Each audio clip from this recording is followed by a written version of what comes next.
Okay, good. Well, welcome everyone to the Amherst Neighbors program. We have a new, Julia has left us, and we have Emily Stewart, if you can see her up in the corner there. She's our new administrative assistant, and she's been helping us out, and we're very pleased to have her here. I'd like to give a little bit of the background of how I came to be doing this program. I'm on the programs committee, and I'm actually doing one of the programs. And so last winter, I was participating in 5 college learning and retirement. And I signed up for a seminar in Groucho Marx. And when I was going down, if you're in the 5 college learning and retirement seminar, you have to do a presentation. So when I was trying to figure out what presentation I would do, I saw that one of the possibilities was You Bet Your Life. And as soon as I saw You Bet Your Life, I started humming songs. I started thinking about ducks, and and I just really became very nostalgic about a part of my life in the 50s when I was watching You Bet Your Life. So I got approved to do the program in You Bet Your Life, and I spent probably about 2 months watching You Bet Your Life videos. Hundreds of them, I believe, are online on YouTube, but you can also get them on DVD. You Bet Your Life was on TV for 11 years, over 400 episodes, and you can rewatch all of them. And you'd be spending quite a bit of time watching Groucho. When I was doing my research, one of the things I wanted to include was videos, video clips of actual You Bet Your Life episodes. And so I probably watched, I'd say 40 or 50 hours of video and listening to the same jokes over and over again. Uh, and after all of that work and after a couple of months, I came together with a slideshow that that I've reworked for Amherst Neighbors.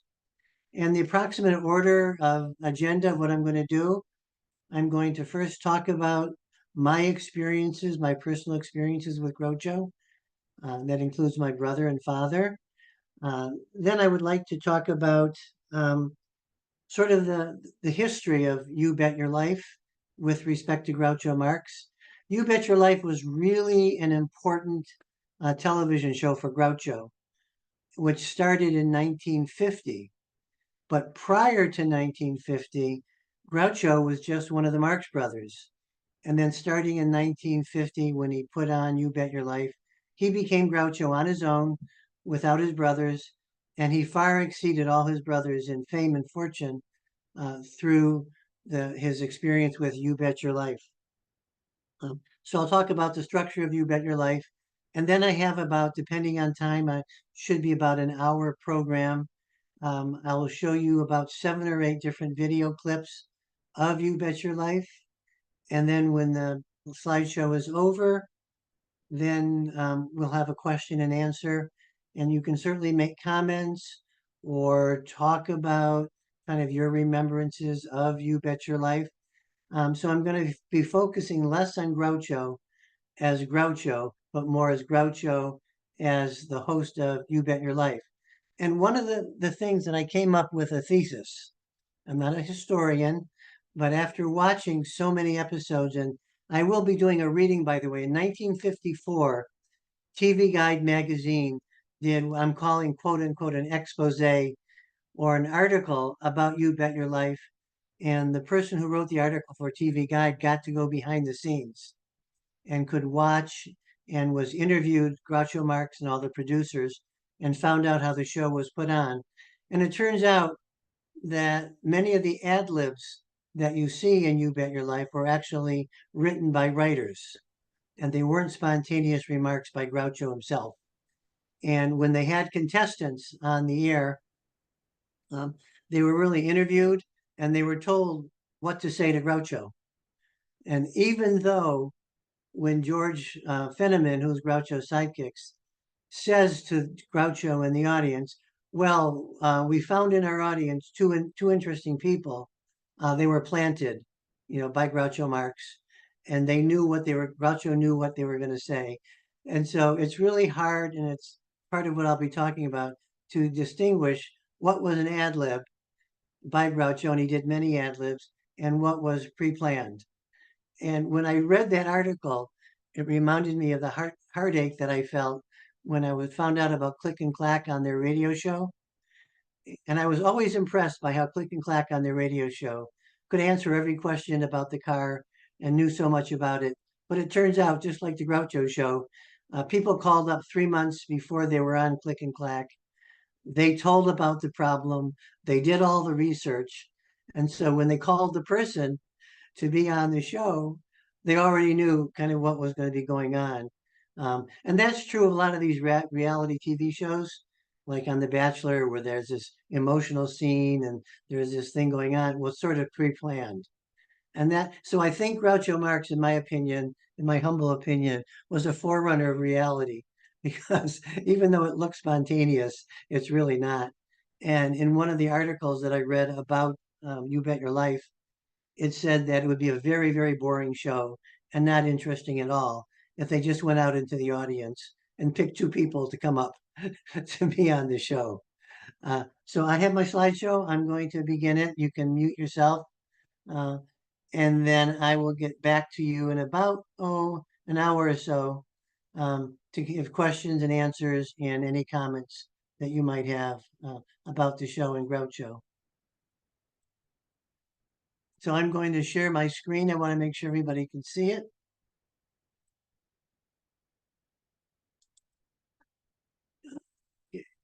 Everybody see my screen? Emily, we're all set?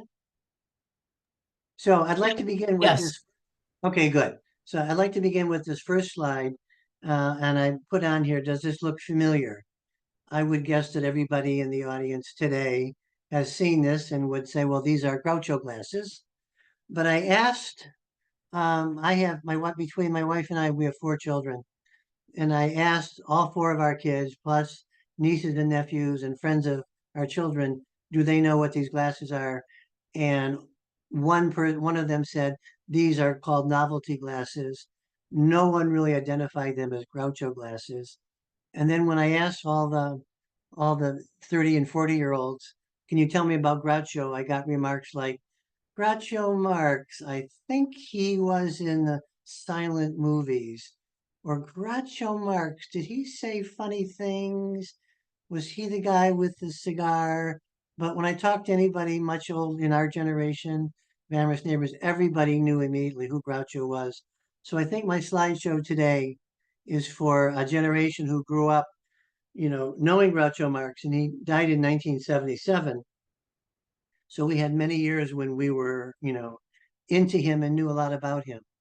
And here is a picture of my brother and I. The little guy there is my brother Barry, and that's me with my safety belt in circa 1954. It could be 55. And that's the house we lived in Detroit. That was trees weren't there when we lived there. There were no trees. And that was a 3-bedroom house. And in one of the bedrooms of that house at 202 Four Windmill Avenue, was a bedroom that was converted into a TV room. And when I saw You Bet Your Life on the 5 college list of possible talks, I just remembered my brother and I and my father, but not my mother, going into the bedroom every week and watching Groucho Marx. Um, and it was almost like a cult thing to get together and watch them. So I'd be interested in other people's experiences, watching Groucho.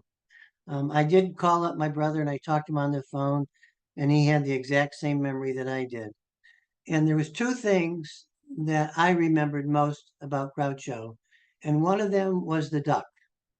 And if you're most of you are probably familiar with, at the beginning of the show, when George Fenneman was introducing Groucho, they would stop and say, well, today the secret word is, and a duck would come down, and the duck looks a little bit like Groucho Marx.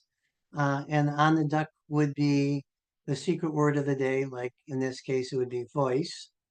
And Groucho would say, well, the secret word is something that's found around the house or something that you might hear. But it always wasn't a duck that came down. Sometimes you could see on the right, there was a person came down. Sometimes there was a producer. One time it was actually Groucho's brother came down with the secret word. And one of the things that when the show was going on, I was so excited. I thought I was into this like secret of what was the secret word, and I was in onto something very special, and I felt special. And as it turns out, in 1947, You Bet Your Life started as a radio show, and they would have a secret word. And in 1949, the producer of You Bet Your Life on radio wanted to convince Groucho to put the show on television, and he really didn't want to be on TV.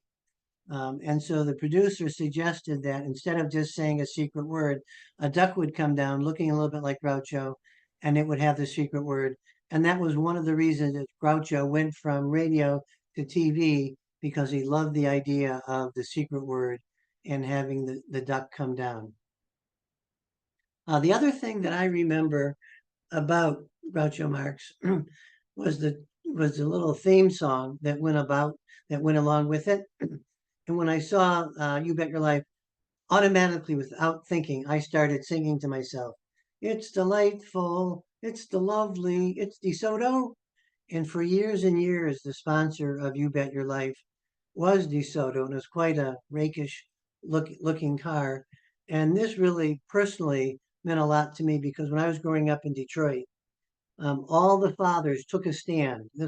I grew up in the Motor City, and every father was either a Chrysler man, a Ford man, or a GM man. And every 2 years, my father was buying a new car, and he was always buying a Chrysler product. And so we must have had a car like one that looks like on this slide. And so when I started doing my research for this slideshow and for my presentation, I found that the jingle, "It's delightful, it's the lovely, it's DeSoto," had about 6 or 7 different versions of it. And I'd like to play for you on this little video one of the versions that I like best. And this is the commercial for DeSoto. It was an integral part of You Bet Your Life. And this particular video ends with George Fenneman doing a little promo for the DeSoto car.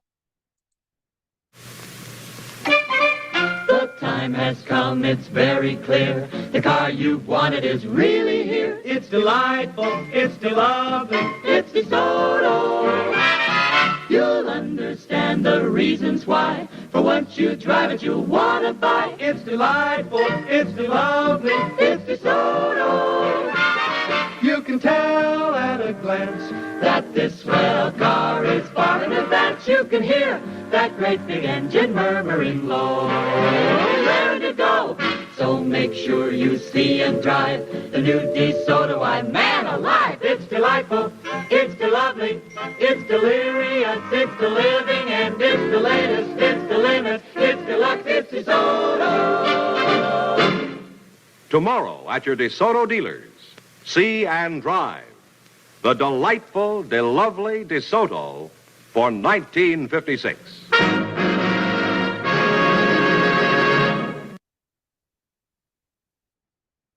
So this was the song that I remembered so well. And, I remember getting in my DeSoto car or the Chrysler car with my father, and it just brought back a lot of nostalgia for me. So, as I said before, I signed up for the 5 college learning and retirement, and I did about 2 months of research, watching videos over and over again. And this next slide is a summary of kind of what I've learned about You Bet Your Life. There were really literally pages and pages and articles written about this particular show. So starting at the top and going clockwise, I'll talk about some of the things that I found in my research and some of my thoughts about the show. At the very top, you see Groucho and George Fenneman was Groucho's sidekick, just like Ed McMahon was the sidekick for Johnny Carson. And I really believe that the Groucho show You Bet Your Life, would not have been nearly as popular or as well known without George Fenneman. He added a great deal to the show. He was always a straight man. He never stole the light from Groucho, but he was always there. In 1961, when George left and a new show came, it really didn't even last for 6 months. So I think that large success was for George, and I think he set the stage for like Ed McMahon and Johnny Carson. On the next to the at 1 o'clock, you see a picture there of Frankie Avalon. One of the things that made Groucho's show so famous was that he had probably at least 70 or 80 famous people on his show as guests. And one of them was Frankie Avalon. He also had his daughter on 5 times, and his and he used and many people use the "You Bet Your Life" as a jumping off point for success. And there were a lot of entertainers who were just on the fringes of being famous when they came on the Groucho show, and Phyllis Diller was one of them. It kind of launched a career. On the next slide, on the next picture on the lower right, I said the Groucho was famous for his ad libs, but as you will see from the article that I'm going to read, that there was more going on than met the eye in every Groucho show. It was extremely well planned, and even though they said that the audience members were the guests, and I put that in quotation marks, with interesting stories, the interesting people interviewed to be on Groucho Marx, and if they had something interesting or unusual, and there were a lot of unique guests, and I do have a video of the most unique and weird guests that ever appeared on Groucho Marx, and I'm going to show you that towards the end of the show. And the other thing in the upper left, if you're going clockwise, is I never saw in all the time that I watched Groucho, I never saw him without a cigar. And when you see in the videotapes, he's either twirling he's twirling his cigar as part of his shtick as a comedian, or he's lighting it, or he's puffing it. But that cigar is always there, and that's really one of his trademarks. On the next slide, you kind of see a timeline of Groucho's life in entertainment. He was in entertainment for 7 decades. In 1905, he started in vaudeville by himself. And then in 1910, he went with his brothers. And for really, from 1910 until 1950, he was part of the Marx Brothers. In 47, you can see he started You Bet Your Life on radio. And then he was convinced that he should take it on the air. And it became the #3 most popular show on television from 1950 to 1961. And it really was the show that my brother and my father watched almost religiously for many years. In 1961, when he went off the air, when he stopped You Bet Your Life, he started another show, Tell It to Groucho. He didn't have George Fenneman, and it was really a total flop. And it was at that point that he never really, he just became kind of went on book tours. He did talk shows, but he didn't make movies after that. He was a raconteur. He was telling stories. He appeared on Johnny Carson. He appeared on Dick Cavett. And a lot of the one-liners became famous. He wrote from his books, things that he said on talk shows. So in 1960, so what we're going to be watching, our slides are the clips from his show from 1950 to 1961. And I think this is when he became most famous because he was on his own and he had a great show with great writers. When I was after watching all of the Groucho for many shows, I kind of felt like the show was very predictable in that each show started with the exact same routine, and it always ended. It started with George Fenneman saying, "Here he is, the one, the only, the Groucho," and then the audience would, the one and the only, and then the audience would shout out, "Groucho," and it was just like that, the exact same opening for 11 years. But once the guests were introduced, the show became unpredictable. There was a lot of novelty, and really nobody seemed to know what Groucho was going to say. So I'd like to show you in the next slide. Oh, so this was the beginning. Every beginning of the Groucho show started in the exact same way. In the upper left, there would be a product commercial like for DeSoto. George Fenneman would say, "Here he is, the one, the only." There would be a cut to the audience. The audience would shout Groucho. Then there would be a playing of Groucho Marx's trademark song, which you probably will remember when you hear it, and it's called Hooray for Captain Spaulding, which comes from Animal Crackers. So here it is, the Soto jingle, the one, the only, the Groucho, and then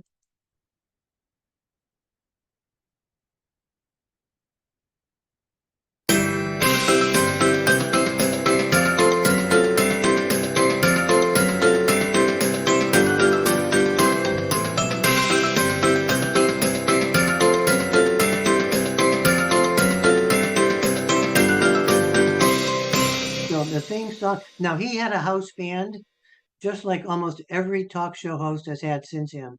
He had a house band. He was the first person to have a live audience. I think he had a sidekick, and he also had a house band.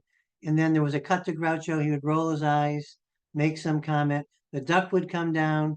They would say what the secret word is, and then there would be the contestants. So I'd like to show you kind of a complete episode of some contestants. This is called a pair of Swiss Heidi's. What you're going to see in this clip are the two guests. They were kind of chosen because they're from Switzerland. It's this clip is a little unusual that the two guests were both women. Most every time in every clip that I watched, it was a man and a woman. They could be a couple. They could be two people just who are unrelated, but it was always two people. And in this one is called a pair of Swiss Heidi's. And one of the things that I like about this clip, when I show the videos, I'm not going to show the quiz part of it. About 2/3 or 3/4 of every show was the interview, the interplay between Groucho and the contestants. And then there'd be a little quiz that would last 1 or 2 minutes. And they're really not very interesting. So I'm going to show you the beginning of this show where the Chrysler commercial, the DeSoto commercial comes on. George introduces the two women, and there are a lot of very funny one-liners, and I'm not sure which ones are ad-libbed or which ones are pre-selected. But here is a typical Groucho interview with two contestants.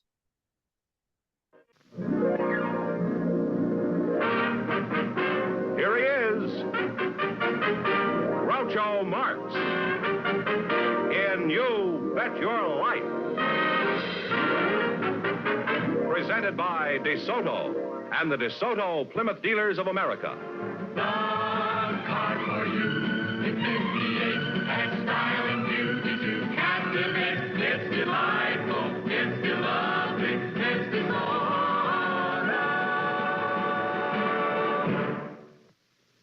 Here he is, the one, the only.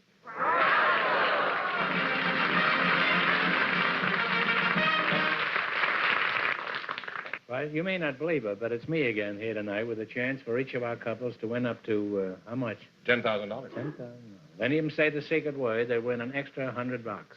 George, who's first? We have two young ladies to meet you now, so will Heidi Eigenman and Heidi Flory come in, please? Fluorescent, isn't it? No, Flory, I think it is. Would you come in, please, now and meet Groucho Marx?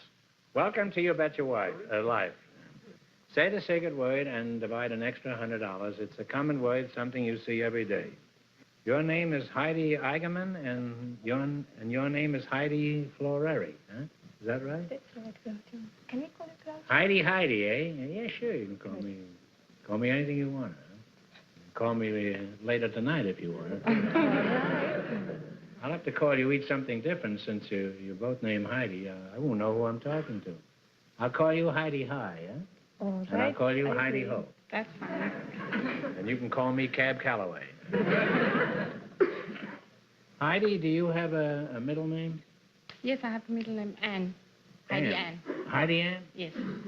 Well, where are you from, Heidi Ann? I am from Moorland, in the state of St. Gallen, from Switzerland. St. Gallen, that's state, S-T-G, full stop, Gallen, G-A-L-L-E-N, in Switzerland. Gallon? Yes. Is that anywhere near 4 quarts? No. Heidi, where are you from? Rouse Mitten on the Rhine? No, I'm from Lucerne, Switzerland. Are you Lucerne is sisters? a very... No, we aren't. No, we aren't. No. Well, how'd you both get the name of Heidi if you're not sisters? Oh, there are many Heidis in Switzerland. It's Oh. quite a famous... What about Heidi Go Seek? Do you ever do that? Well, Heidi Ho, what did you do when you were a girl? You wore dresses, I imagine, huh? Oh, they do. Certainly they do.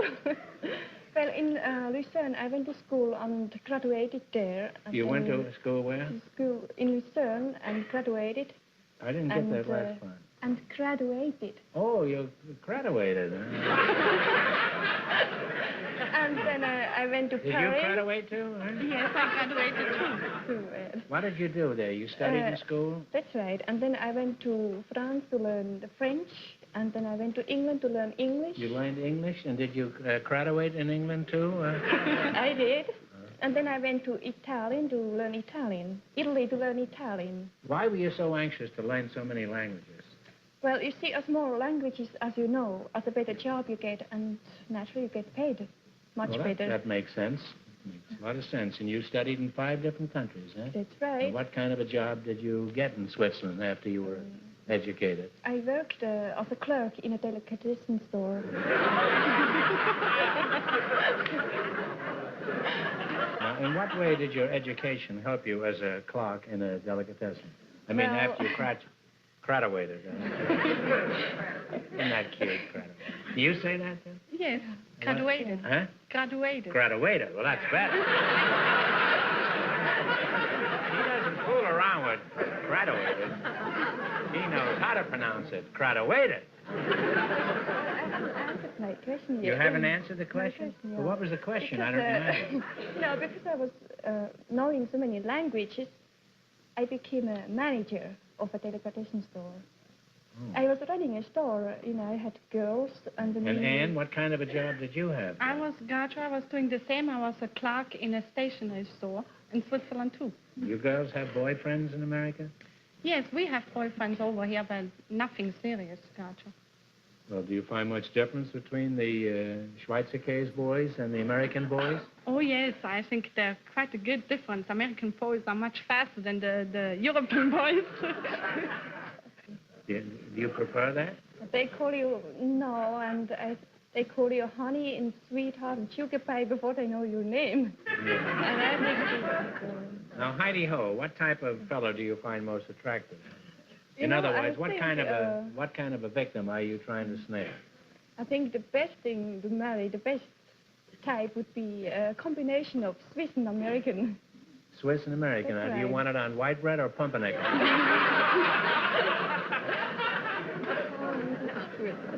Well, you're charming girls, and it's been Thank real you. jolly talking to you, and you're a wonderful advertisement for Switzerland. Now, let's play You Bet Your Life and see how much money you can win. Are you ready? Yeah. You selected...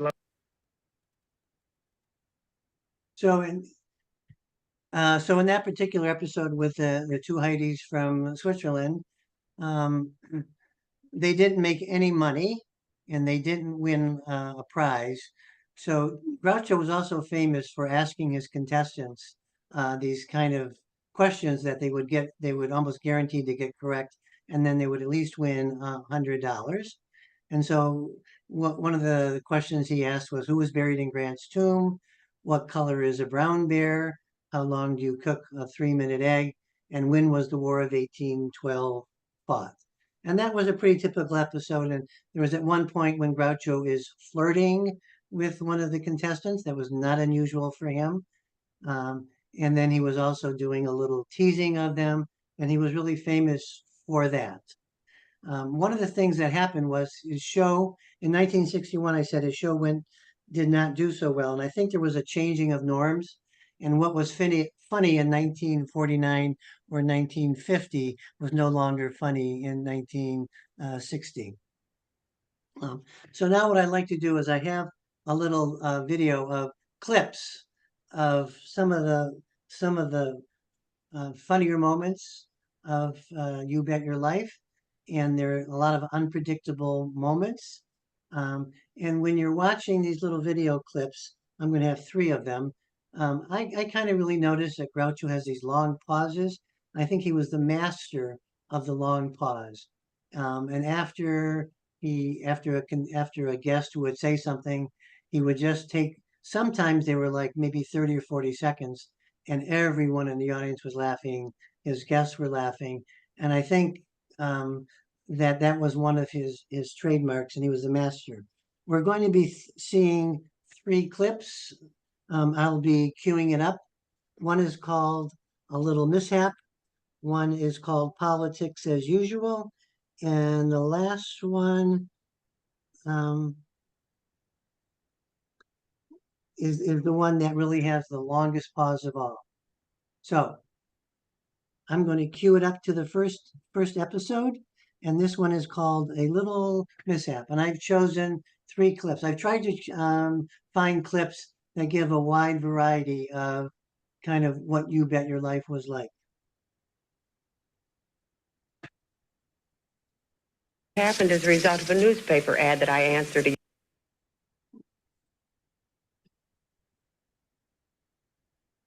Want to fly around the room or something? Do you believe a woman should work after she's married? No, but I believe it's only right until we get a little money ahead in case of a sudden little mishap.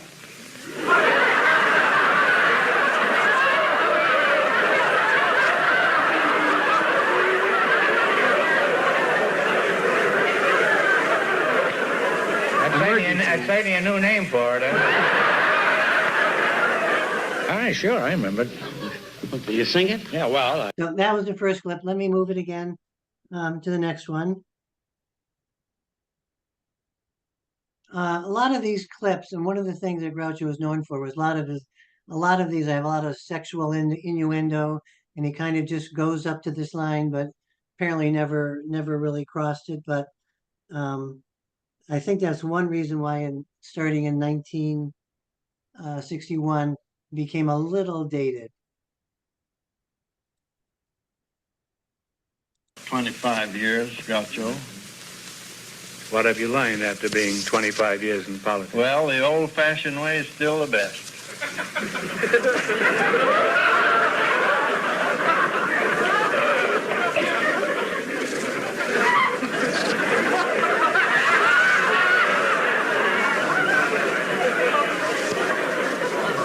I must have some reputation, you know. There isn't anything anybody can say to me anymore that doesn't evoke some kind of a dirty laugh from the audience. What do you mean by the old-fashioned way?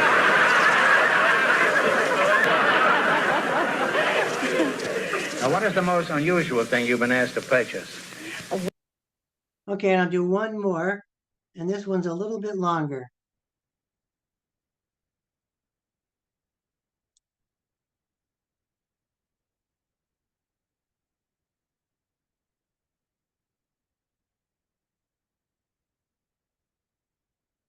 And this one is introduced by George Fenneman. And finally, probably our all-time favorite. This is a sequence that has never before seen the light of day. And if we want to stay on the air, I guess it never will. It features a rather remarkable woman who runs a boarding house in Hollywood. And I can't wait to see this one myself. A boarding house keeper must have many curious experiences, Mrs. Boehner. Do you have any hot ones you could tell us about? Well, the worst one was when I first got married. I thought I'd surprise my husband. So I took and... What'd you do, get him some steak from a cow? No, That would have galvanized him. No, I decided I would bake him some rolls. So I put 2 yeast cakes in, and I didn't get In no... your husband? No. In the rolls. Oh. And then I put 3 more in. I still couldn't get no rise out of them. So then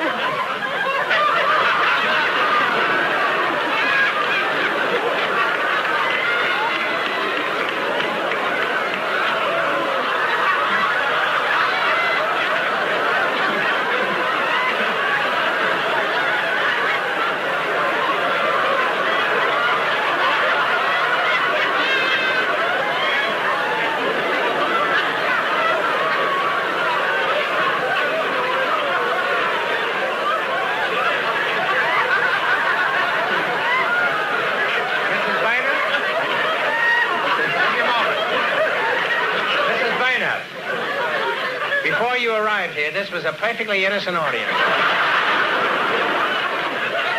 Well, go on with the story, huh? We're hell-bent anyhow. Let's have it. You know, you're not supposed to be funnier than I am. Let me get an occasional chuckle here. Well, you went to the store. Then I got 5 more yeast cakes. And still I couldn't get no rise out of it.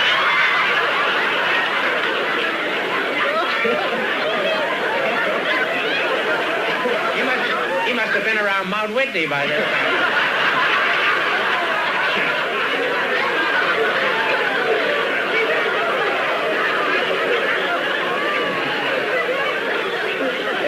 Well, did he ever sail back again? So in disgust, I got so disgusted, I went and buried it in the backyard. So, those are 3 clips.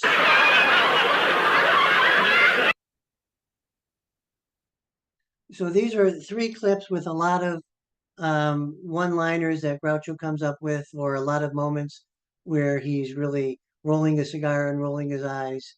And the thing that I was wondering when I watched all these clips, and the woman says, like, you get no rise out of them, it seemed to me that something else was going on here, that maybe what I thought were all these ad-libs really weren't ad-libs.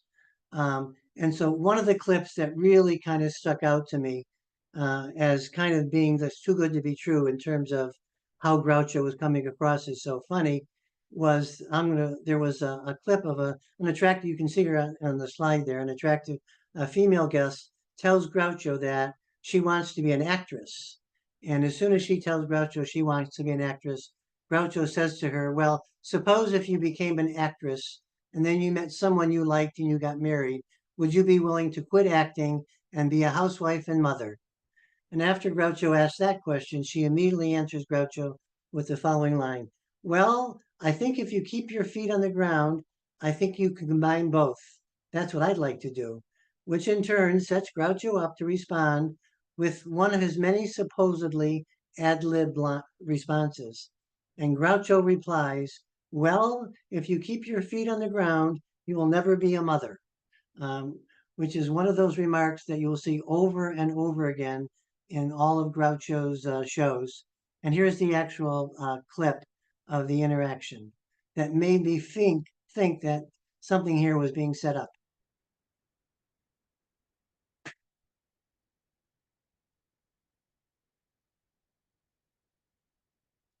Well, now, suppose you became a famous actress and then you met somebody you liked and got married. Would you be willing to quit acting and be a housewife and a mother? Well, I think if you keep your feet on the ground, you can combine both. That's what I would like to do. Well, if you keep your feet on the ground, you'll never be a mother.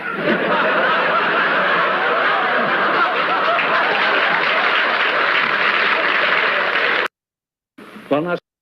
So you can see at the end of that clip, you can see Groucho shaking his head, in my opinion, feeling a little bit proud of himself. So after seeing this clip, I went online and I Googled were Groucho Marx ad-libs all ad-libs? And then I actually came across this article that was written in TV Guide in 1954. And the article was written by a reporter who went on the set. So Groucho started You Bet Your Life in 1950. So this was about 3 years into the show, and it was really very famous. I was like number 3 rated show on air. And an article was written about You Bet Your Life and what's going on behind the scenes and how is it produced. So I just would like to read you some excerpts from this article. And this is a little summary of what I'm going to be reading. The first one is about the spontaneity of the show. The second one is how we picked guests for the show. And the last one, which I think is important, is how Groucho's show was filmed. And earlier I said that Groucho didn't want to go on air and do a live broadcast on television. But the producer of the show, John Goodell, told Groucho that when he was doing one of his shows, even though it was a 30-minute show, he could go on as long as he wanted. And sometimes a 30-minute show would go on for an hour and a half. And then what they would do is they would take the film and they would edit down the hour and a half and make it a 30-minute show and just keep in the best parts of what he was saying. So once Groucho knew that he could go over the 30-minute time limit, and that it would be filmed and edited to make him look, as best as possible, he went along with having You Bet Your Life go from a radio to a TV show. So I'm just going to read several excerpts that from the article in 1954, so you can get a sense of sort of what it was like behind the scenes. The article starts like this. The man sits up there on his long-legged stool and bounces the ad-libs off the contestants. And that quiz show that was never supposed to get off the ground is now the consistent #3 show in all of television. What you don't see, however, is the little blackboard at the end of the space that Groucho Marx keeps staring into. Written on the board in large letters are a number of cues and leading questions. Sometimes they consist of only one word, enough to jog Groucho's memory, and out comes the 6-paragraph ad-lib. Despite the fact that Groucho is considered the deadliest ad-libber currently active, You Bet Your Life is nevertheless carefully planned, rehearsed, and written. It is to the credit of the producer, the director, the writers, and Marx himself that the show seemingly has more genuine spontaneity than any other major show on the air, and it's done on film at that. And that was one of the lines that reminded me of Click and Clack on the radio show. It did seem very spontaneous. First consideration when planning one of Groucho's shows is at least one attractive girl.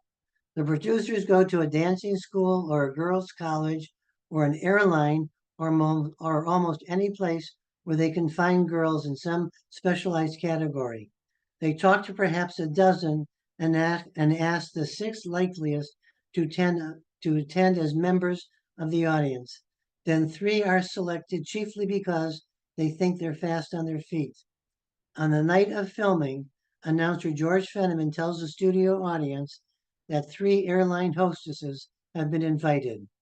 The girls go up to the stage and ad-lib with Fenneman for about 2 minutes each. The audience decides by its applause which of the 3 is to appear on the show with Groucho. The two losers get guests for their trouble. The 5 other contestants are selected in approximately the same way. Well screened in advance, the producers are constantly on the lookout for interesting people with unusual stories or occupations. Once selected, the contestants are given definite and thorough instructions on what to say to Groucho. Generally, they are given 2 or perhaps 3 key lines which fit into the story they have to tell and to which Groucho ad-libs have been carefully fitted. If on camera, a contestant appears to have forgotten a key line, a signal is flashed to Groucho and he feeds a cue question to joggle the contestant's memory. Not all of Groucho's ad-libs are pre-written, of course. A pretty fast man on his feet himself, he will frequently dream up a line of questioning out of the blue, and there are times when blue is the only word for it.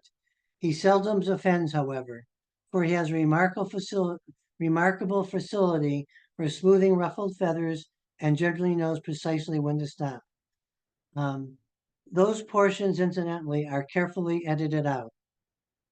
The filming itself is done by 8 cameras, set up in pairs in 4 different locations. 4 cameras, 1 at each location, roll simultaneously. Its twin taking over when reloading is necessary. The filming lasts for an hour, sometimes more. The film from each location is then screened simultaneously, the editor picking the best shots, cutting out the deadwood, and coming up with a full half-hour show. So that article really kind of gives you a good sense that the show was very carefully planned, and to me is kind of a forerunner of what we would call our reality show today, is that what looks spontaneous is actually planned. So given that there's kind of this understanding that some things are spontaneous and many things are planned. I'd like to show you a couple more videos to give you a variety of Groucho. The first one is about a man who has a storyline that I'm sure was picked out beforehand about courting his wife. And his wife, before, when he was courting her, worked in a department store. And he's going to tell Groucho how he came into the store every day, buying a different item of clothing to attract his wife. And the next one that I'm going to show you is a French woman who is talking about a mix master. And there are, in that mix master one, it gets very risque. So first, a man courting his wife. And let's begin right here.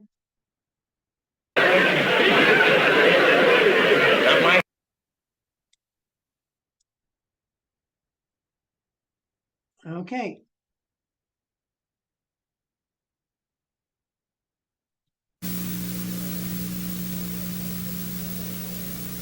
This girl, after she told you what size shirt you wore. Well, I kept on coming to the store every day to buy a pair of shoelaces. Next day, maybe a tie or something like that. She was in all different departments, huh? Well, I was always chasing after her. I see. And you finally lost your shirt, is that it? Finally. Well, what happened then? Was this girl the only one you took out, Well, or did you have dates with other women? No, I took her mother, too. What was her mother selling? She was a perfect chaperone, so we took her along with us. You mean you went out on a date, you took the old That's lady right. along, too? Yes, indeed. And what happened? Well... Silly question, right? You know, the 5 children.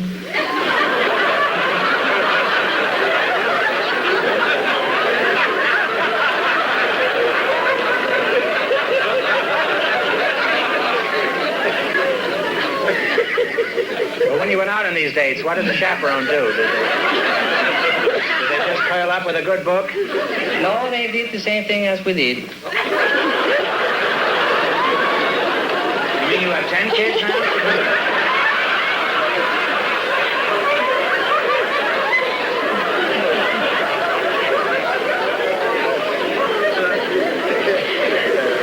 I stayed away from Mexico too long. Is this here or in Mexico? No, this was here. Oh, well, maybe I'll cancel my trip. On another occasion, Groucho's guest was a French woman, and the audience seemed to be ready for what was about to happen. In fact, as is often the case, the audience was way ahead of us. Now, Blanche, as a newcomer to this country, have you had any frightening experiences? Well, I'm not a newcomer. I've been here 30 years. But I've had an experience once. Recently? Oh, no, quite a while back. Mm-hmm. What happened? Could you tell us? Oh, yes. I saw a woman friend have a mix master. And my husband told me... Mix master? Mix master, yeah. You know those... You mean her husband? No, my friend had. Oh. A woman friend. Well, what do you mean? You mean her husband was confused? No. To make cakes, you know. I thought you meant he was a mixed master. And that... Anyway, they called it the mix master. You put your business in there and it... You know, your eggs and everything. Clip. Here we go again.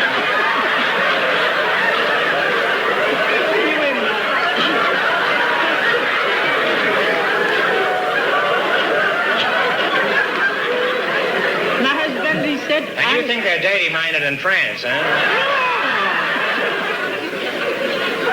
He said, I'll make you one that'll beat that anytime. So he had the motor of an old vacuum cleaner. Would you mind starting over again? Have you ever had any frightening experiences in this country? Well, that was a little bit frightening. What happened? He made me a mix master with a vacuum cleaner motor. So, that we can use. Huh? And then there Okay, so those are some typical... was the sweet... Those are some typical clips of Groucho that you would see in almost any show that you watch. But there was this next video that I'd like to show, I think shows a very different side of Groucho. And he had one of the things that he did on his show, if someone was on the fringes and wanted to become famous, they would get a spot on the Groucho show. And so I came across this clip, and then after watching this clip, I did a little more research. So I'd like to show you this clip. I think is pretty touching, and it shows a very different kind of way that Groucho had his show on air.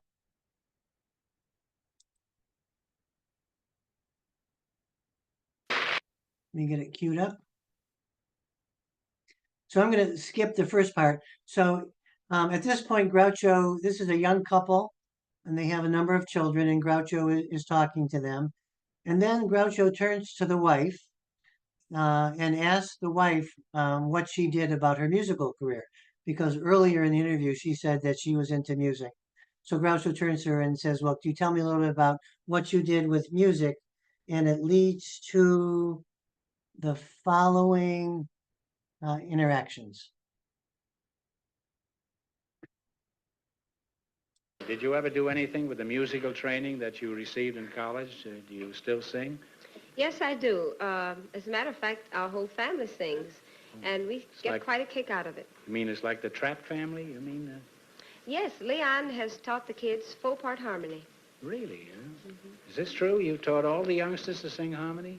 Yes, Groucho. I was surprised at the speed at which they caught on, and we found a unity in singing together. Oh, that's lovely. What kind of songs do you sing? Rock and roll, spirituals, classics, or what? Well, we sing all type music. However, we have more fun singing our originals. You write these yourself? Yes. I've written quite a few. Spare time, huh? Well, I'd like to hear you sing one of these original songs. Could you do it now? Well, just by chance, I brought the whole family along. Really?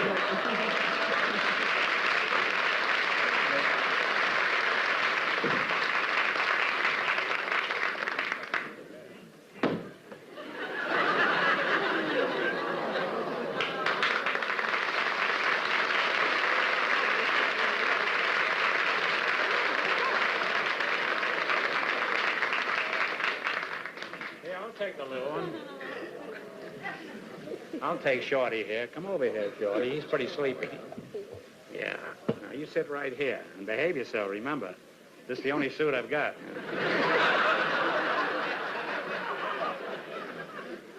Now, then, could you name these for me and the ages? Let's start with Shorty here, huh? Yes, he's one. He's one. Yeah, I know he's one. I know he isn't twins, but what's his name? This is Joseph Pritchett. He's 1 year old. And this is Edmund. He's 3 years old. This is Jonathan. He's 4 years old. And Charmaine is 5. Leon III is 6. And Olympia is 7. Oh, it's a lovely family.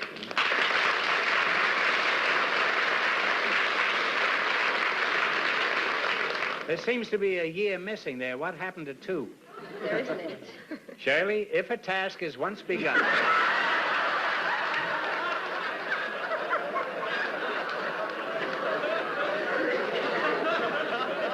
Okay, Leon, let's have it. What are they going to say? Well, we'd like to do the Gopher Cha-Cha for you. The Gopher Cha-Cha. Do you need help from the orchestra? Well, no, I just accompany them on the congas. You wouldn't get much help from this orchestra anyhow. Well, this is a little song that is a play on the word gopher. It's You mean about you a little go girl. for me and I go for you? Is that? Not quite. It's a little girl who has to go for coffee and go for papers and go for this and that for father and mother around the house. I see. All right. And you wrote this yourself? Huh? Yes, I wrote this. And what inspired you to write this? You always had the kids running to the store? Yes. Oh. Well, tear loose and let's have it, huh? All right. And you, too. I want to hear some singing out of you, old boy. It's a girl. No, boy. Boy, huh? La la la la la la la la.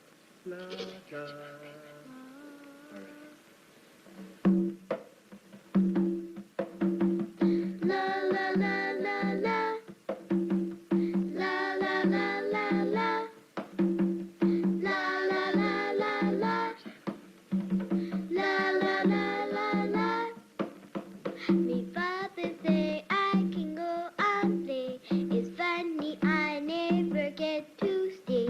Before I get on me merry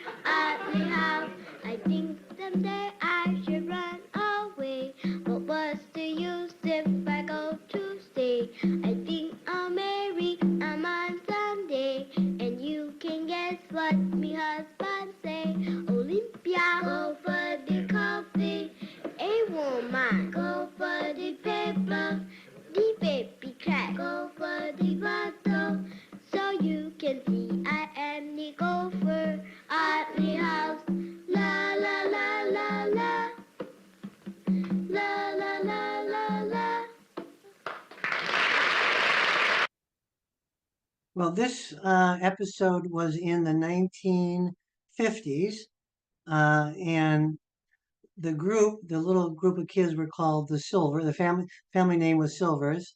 So I Googled Silvers, and what I found was the following clips. And this is about 20 years later, and these are the exact same kids that you saw in Groucho Marx. And they actually used the Groucho Marx show as a launching point for their career. And that group of 5 or 6 kids actually started performing right after the Groucho show. And here they are in the 1970s, and here is Dick Clark. The Silvers, ladies and gentlemen. Fantastic. To get you all lined up like the Army for a minute, Foster, I'm going to ask you to take your brother all the way down on our right-hand side and introduce them so we can get individual shots. Okay, the first one over there is Leon. All right, and next to him? James. James is next, right? Yeah, and then there's Ricky. And Ricky? And then Edmund. All right. Charmaine. Right. Angie. Right. Pat. Right. And Olympia, who's sick right now, and I'm Foster. I was going to say, yes, I was going to say. And here they are singing. It's hard to believe it's those same little kids.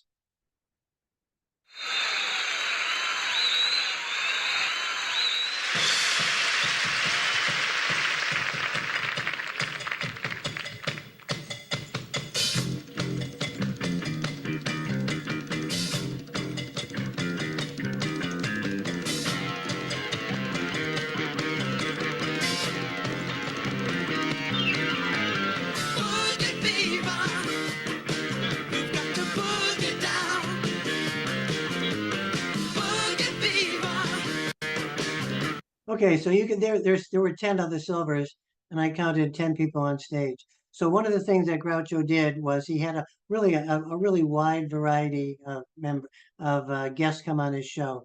And I'd like to show you one more clip in conclusion, and this is by far Where you stole my lines. I was going to say, where's Olympia? How many? This is by far the weirdest clip I could find of any of Groucho's guests. And even though George says we went searching through the audience to find the people with unusual occupations, this had to be somebody that they set up. And I will cue this.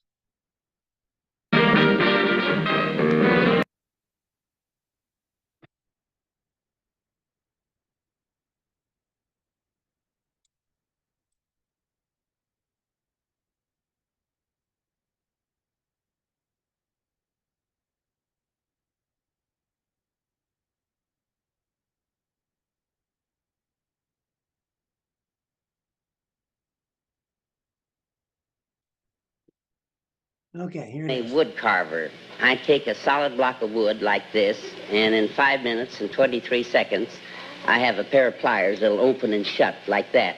Are these pliers? I thought those were bow legs. And, well, they look like bow legs, but they're really a little pair of pliers.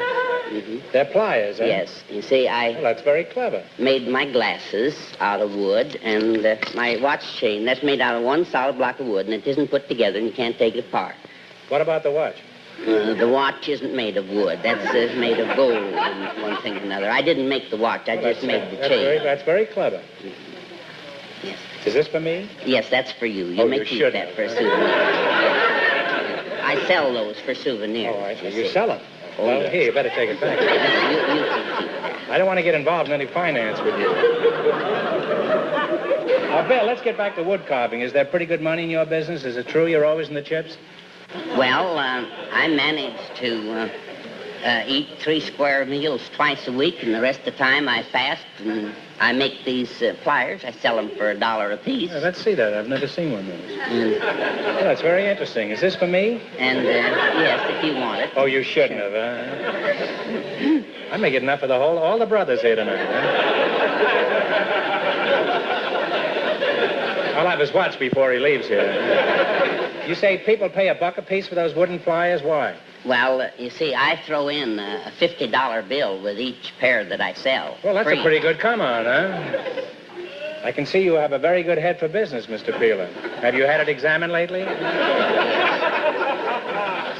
Now tell me, Blockbuster, that's because you're a woodcarver. Tell me, how do you make money giving away $50 bills? Well, you see, I print my own money. That's why I can do it. Well, that explains it. I'm relieved to know that you're not doing anything dishonest, Mr. Peeler. Now, as one counterfeiter to another, why do you do it?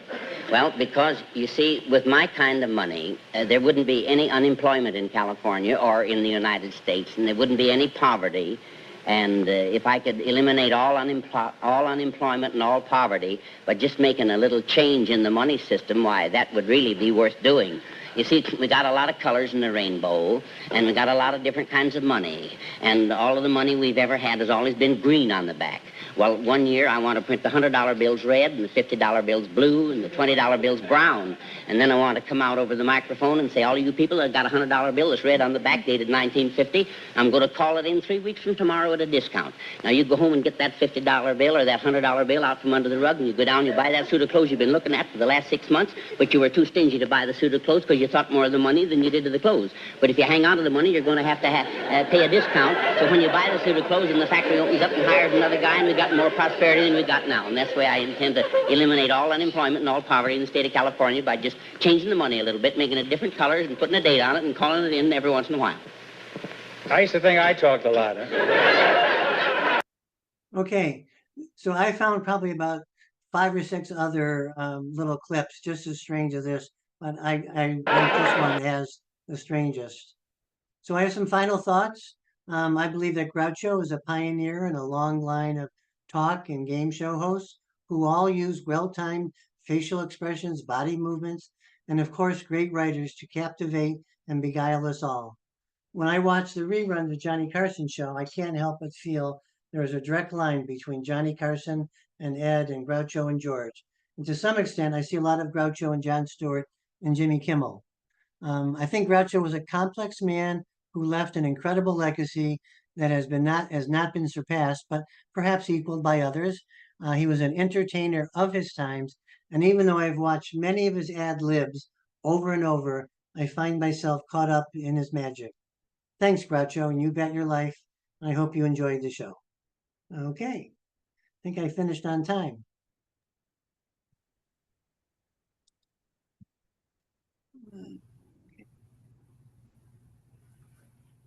Okay.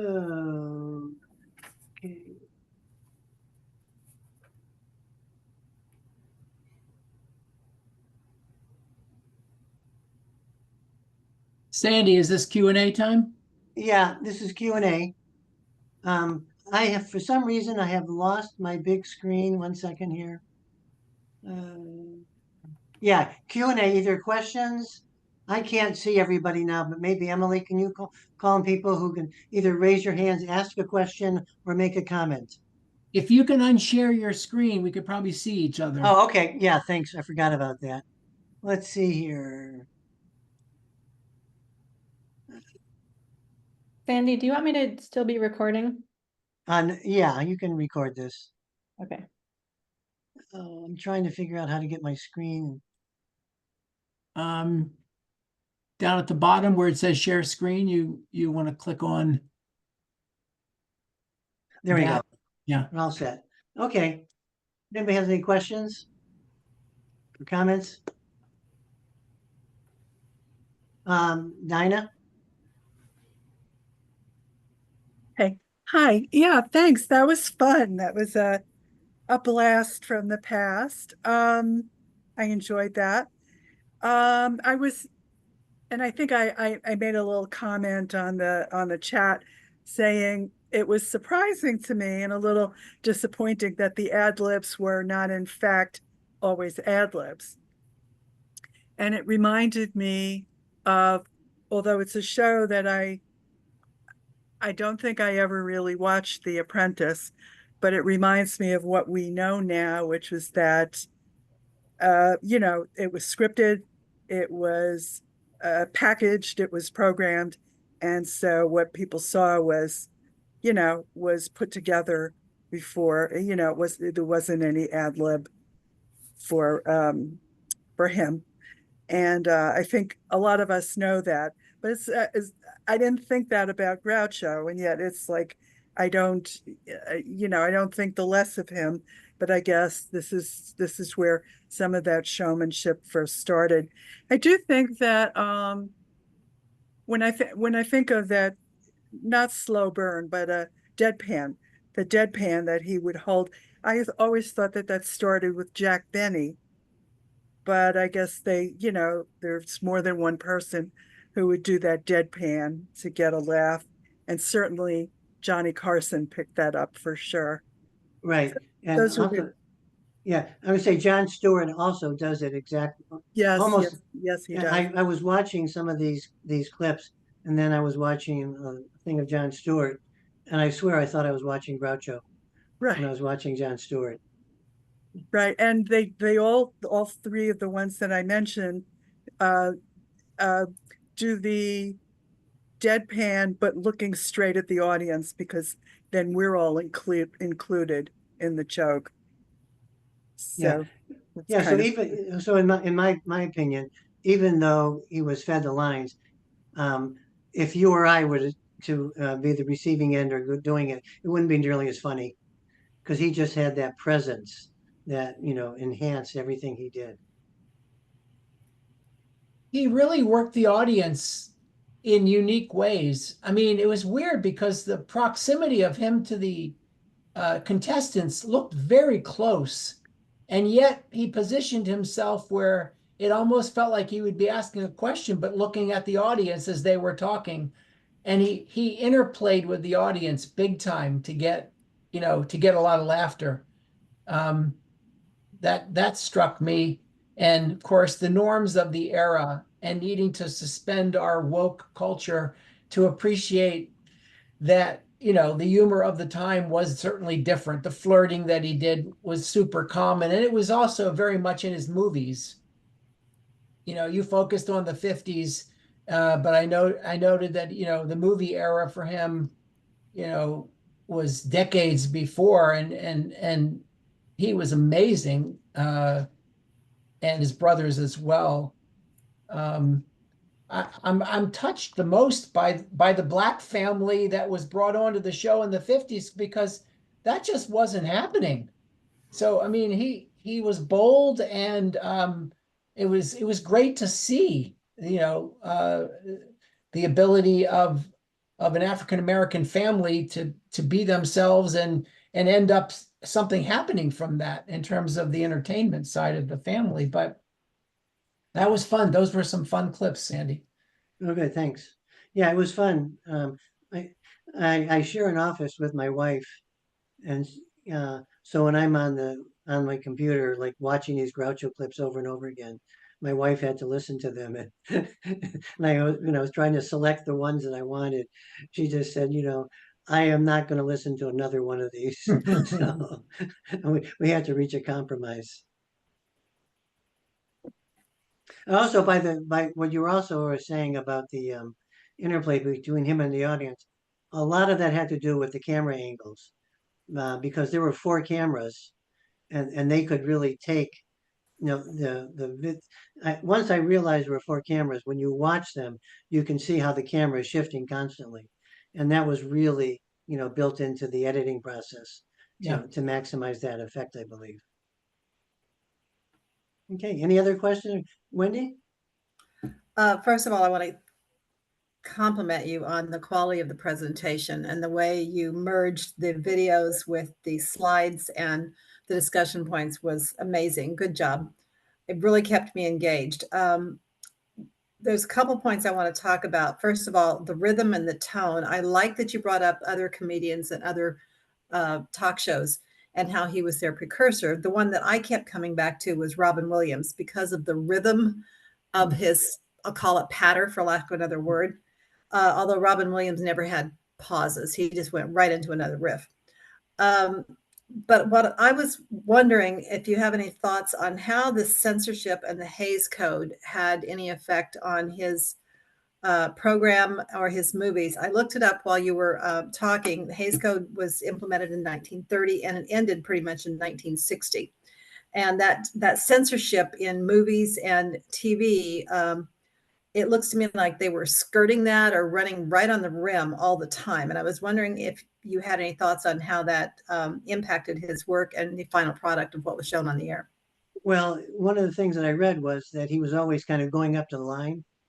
Like he really knew where that line was. He did cross it on the one with the mix master where the woman says, you put your business in it. That was not put on television. When they were doing their editing, they cut out anything that went over that line. So I'm pretty sure that they knew what they were doing. But he had to be given free rein to do that in order for him to go on television. But then John Goodell, who was the producer, knew that he was going to be able to edit the show. So I think, Wendy, that they knew what they were doing and skirting, making sure they weren't censored. They did some self-censoring there. So it sounds like the editor was able to clean it up enough. Oh, yeah. Yeah. In fact, George Fenneman even says that. And Groucho was making reference to that when he goes blip, blip. I don't know if you heard him, but when one of the contestants said something, he goes, oh, blip, blip, meaning that they were going to edit that out. So I think they knew exactly what they were doing. But I think starting in 1960, the norms, about talking about women and wives and Rodney Dangerfield kinds of things was getting kind of old. And it just was losing its funniness, So I think both of those things were combined. Ken? Sandy, Then Susan, you're next. Oh, sorry. No, go ahead, Ken. This was terrific. I'm sorry I tuned in a little late, so I missed the beginning. And if you've covered this, let me know. But we got our first television set in 1948, and television, I thought back then, and I still thought, we were watching live television, unedited.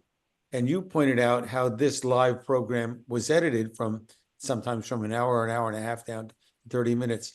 Do you know how much of that was usual back then? The programming and editing, or how much was really live and with all the risks that live television have?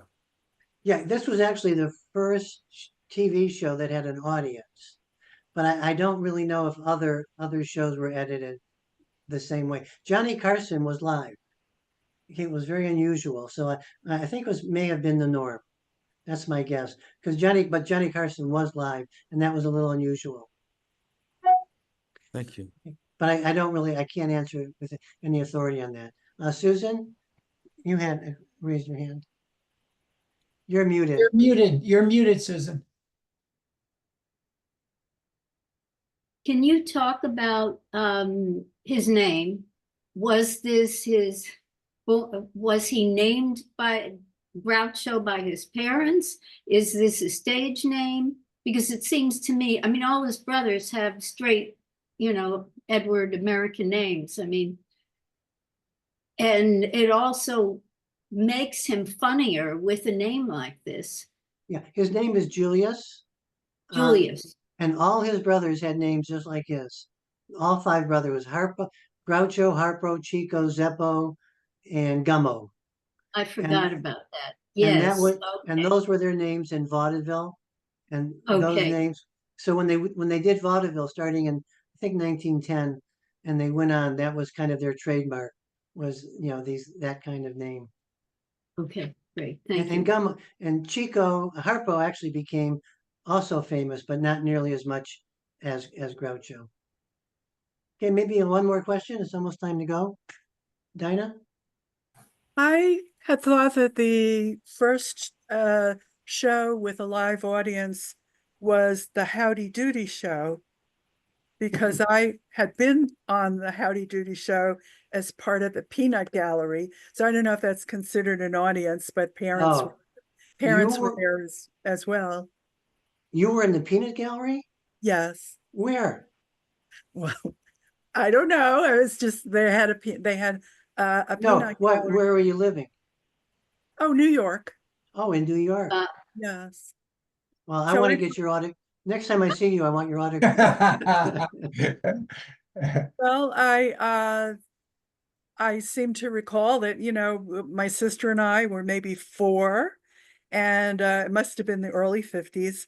And obviously our parents took us, or mom did. So there was an audience. And the peanut gallery was part of the show a little bit, with the cheering and so I thought that was one of the first live audience. Yeah, well, Groucho was the first like talk show, quiz show ever to have a live audience in front of it. But so that I'm certain of. And I'm not sure the peanut gallery would be considered an audience, but maybe we might want to revise history. Okay, you might be right, because it's different than an audience. Yeah. Ken? Well, how about the radio shows that may have had some audiences? Were there some too? Yeah, I don't know, but this was the first TV show. First that TV had a show. live audience, yeah. As a kid, I went to a radio broadcast of something called Let's Pretend, and discovered that a loud chorus that was singing and made a lot of music on the radio were only 3 people. But it the way they used the microphones, I guess, made it seem like it was much bigger. And but that was a kid watching in the audience of a radio show, so nobody ever saw what happened on well, I was the radio show Wait, Don't Tell Me. Yes. Yeah, I love that radio show.